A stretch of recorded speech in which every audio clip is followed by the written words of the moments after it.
Welcome back to Dubai. We are here for the 8th Global Family Office Investment Summit hosted by the Ritossa Family Office, and we are here with two distinguished fellows. We are here with Rico Pang, who is chairman at Sanctum and CFO of the Interstellar project, and we are also here with Dunstan Theo, which is president at Sanctum and CEO of the Interstellar project. Now, we're going to delve into what the Sanctum is and what the Interstellar project is. But first, Rico, let me start off with you. Why have you decided to fly all the way from Singapore to here, except for the beautiful weather? Why is it's important for you to take part in such an event?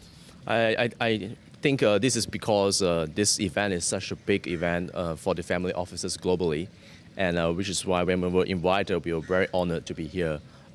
We were wanting to connect with the Middle East and the Western and the European family office all around, and it's a good catch-up and networking opportunity with them.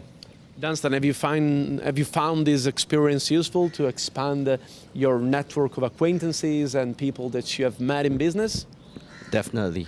Actually, we have always been interested to bring the family office in Asia over to the Middle East because that's the idea of our multi-office itself. So we actually believe that this is actually a very good event for people to actually gather in the Middle East and in Asia to get together. And we have seen that these two markets are actually separated right now. So we want to bring them together. Now, Rico, first of all, before focusing on the Interstellar project, what is Sanctum about? What are you doing with your multi-office business? What are you aiming at?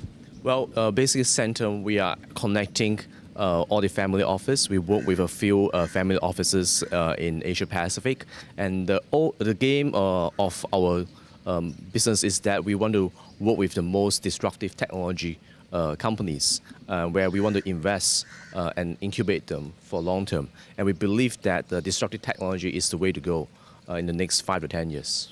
And Dunstan, you are CEO of the Interstellar project, which is a very important project for your company.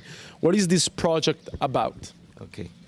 Interstellar is actually a very amazing tech. We actually treat it as like a search engine or the Google of digital assets. What do I mean by that?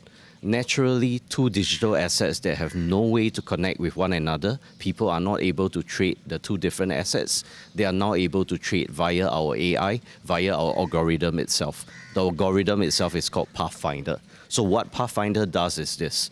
When we have two distinct markets, let's say we have Nasdaq stocks and shares, we have CME contracts, Chicago Mercantile Exchange contracts itself. These are two separate markets, but yet our Pathfinder will be able to find the shortest, cheapest path to be able to make sure that the two of them are able to trade. A buyer and a seller from two different markets are able to connect and be able to trade, which means that from now onwards with our tech, any digital asset in the world, including your digital cash, will be able to trade regardless of the exchanges that they are connected to. And Rico, given that you are the CFO of the Interstellar project, has your strategy been fully implemented, or is it still in the making and you need some more months? Oh, definitely. Our project is already on the run. It's been live, both on Google as well as Android market. So it's downloadable, and it's been used for more than 6 months at the moment. And the users are giving us a lot of good feedbacks, which is why we have taken this project and ready to go to the next stage. And Dunstan, have you found other family offices or other investors reactive to your new technology, to your project? Have they found it easy to understand and easy to use? Yeah, definitely. When they find that what they see is two separate markets that they couldn't trade, they couldn't buy and sell, and they see that what the algorithm does is to show them exactly which is the shortest path to it, they find it extremely easy to use. And this is rare because in the blockchain space, most of the wallets and most of the exchanges are extremely difficult to use. Most people who have no tech background come in, they get lost. Our part is to make sure that the people find it extremely user-friendly.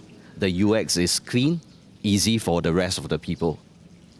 And Rico, talking about the blockchain technology, how much widespread do you think it will become in the coming years from your standpoint? Well, from my point of view, blockchain technology is still at an infant stage where many people do not understand fully what it could be used for. I believe that the blockchain has a very bright future, just like how internet e-commerce started. And in many developing countries, this could actually solve a lot of problems. And we believe that blockchain technology will be the next revolution in the whole tech business. Besides having AI, IoT, or big data, I think blockchain plays a very vital role for the future.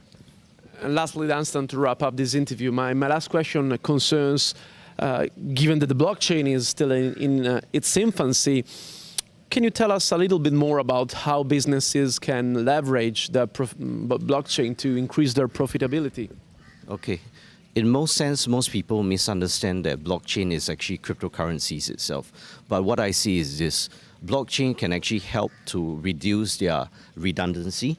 It can actually help to reduce the manpower load. And any blockchain, any companies that actually use blockchain, if they reduce their manpower load, they would have reduced at least half of their operational costs.